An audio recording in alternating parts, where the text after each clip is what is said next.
좋으신 주님의 은총이 이 시간 우리 모두와 함께 하시기를 바랍니다.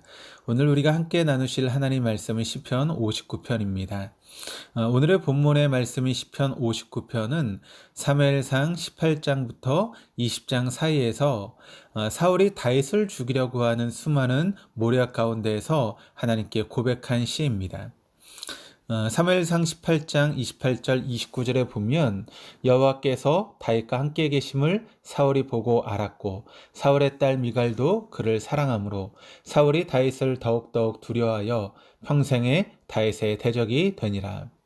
그러니까 시편 59편에 보면 다윗이 고통을 당하는 이유에 대해서 이야기를 하고 있는데 그 이유가 무엇인가 하면 하나님께서 그와 함께 하셨다는 사실이며 다윗은 사울의 딸 미갈에게도 사랑받는 존재였다는 것입니다.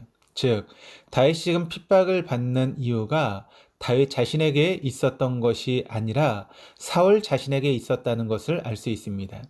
하나님으로부터 자신이 유기되었다는 사실이 다윗을 미워하게 되었고 심지어 죽이려고 하는 계속된 음모를 꾸미게 했습니다. 결국 나의 원수가 된 것입니다.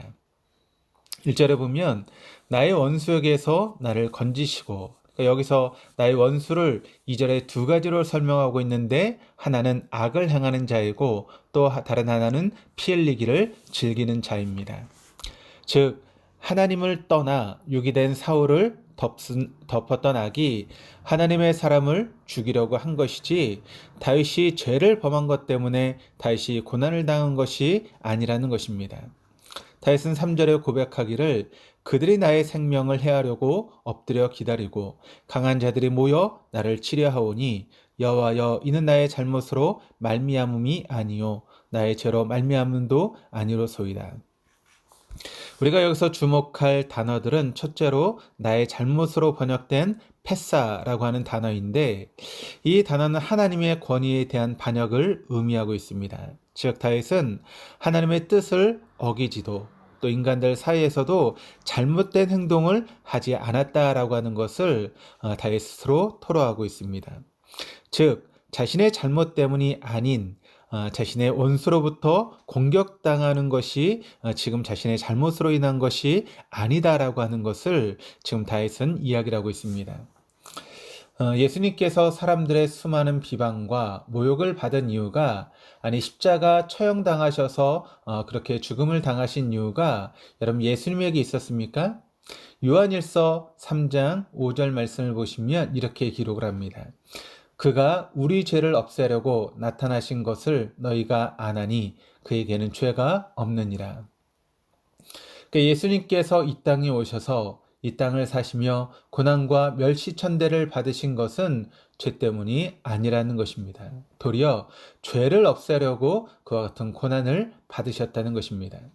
그러니까 구속사적인 관점에서 근본적인 이유는 다윗이 지금 받는 애매한 고난은 사단이 다윗의 후손으로 오실 예수 그리스도의 오심을 막으려는 것이었고 예수님께서 애매한 고난을 받으시고 십자가에 못 박히신 이유는 사망과 죽음의 권세로부터 우리 인간을 놓이게 하기 위함이며 동시에 하나님의 뜻이 예수 그리스도를 통하여 이뤄가실 하나님의 나라를 방해하기 위한 사단의 노력들이었다라고 하는 것을 볼 수 있습니다.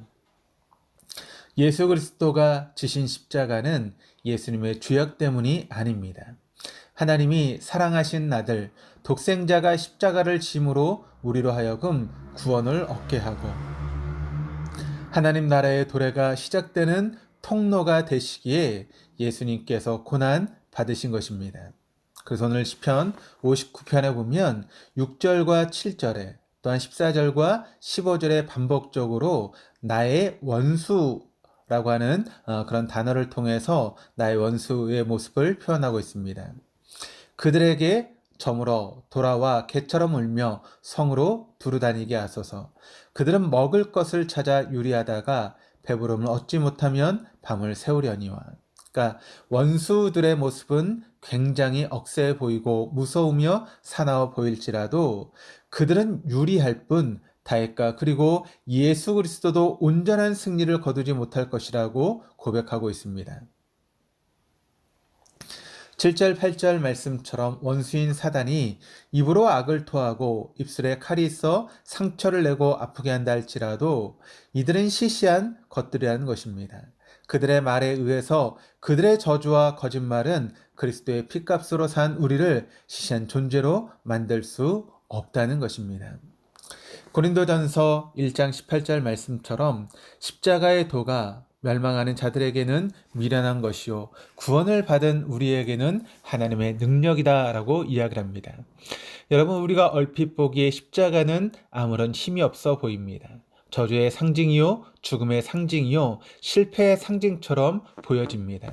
그러나 그 십자가가 하나님과 함께 있을 때 죽음 뒤에서 일하시고 죽음 안에서 싸우시며 죽음을 밟고 일어서서 부활의 영광으로 승리를 선포하신 하나님의 구원이 바로 그렇게 어떻게 보면 저주의 실패의 상징처럼 보이는 바로 그 십자가에 있었다는 것입니다.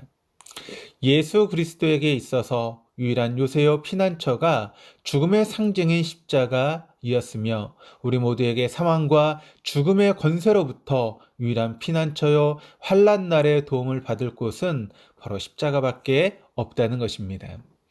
마치 다윗의 고백처럼 17절의 다윗이 이렇게 고백을 합니다. 나의 힘이시여 내가 주께 찬송하오리니 하나님은 나의 요새시며 나를 긍휼히 여기시는 하나님이시니이다. 바로 그 십자가의 자리가 애매히 고난을 받는 자리입니다. 그러나 죽음의 자리인 십자가가 믿음의 눈으로 그 십자가를 바라볼 때는 그것은 영광의 시작이요 부활의 전주곡이며 승리의 여명이 된다라고 하는 것을 잊지 말아야 합니다. 혹시 우리의 삶 가운데 애매한 고난이 있습니까? 나의 잘못이나 실수와 상관없는 자리에서 나의 원수로부터 도저히 감당할 수 없는 고난 가운데 있습니까? 그렇다면 십자가를 생각하십시다. 그리고 그 십자가의 자리에서 애매히 고난받으신 예수 그리스도를 생각하십시다. 바로 그 자리가 우리 인생 가운데 유일한 환난 날의 피난처요 하나님만이 나의 큰 도우심을 고백하며 승리의 나팔을 부르게 될 영광의 시간이 될 것입니다. 주는 나의 요새시요 나의 환난 날의 피난처이심이로다. 기도하시겠습니다. 하나님, 애매히 고난받을 때 하나님을 생각하게 하옵소서. 우리를 위해 고난받으신 예수 그리스도의 본을 따라가게 하시고 이를 통하여 죄에 대하여는 죽고 의에 대하여는 살게 하시는 하나님의 사랑을 경험하는 잠깐의 애매한 고난이 되게 하여 주옵소서. 존귀하신 예수 그리스도 이름으로 기도드립니다. 아멘.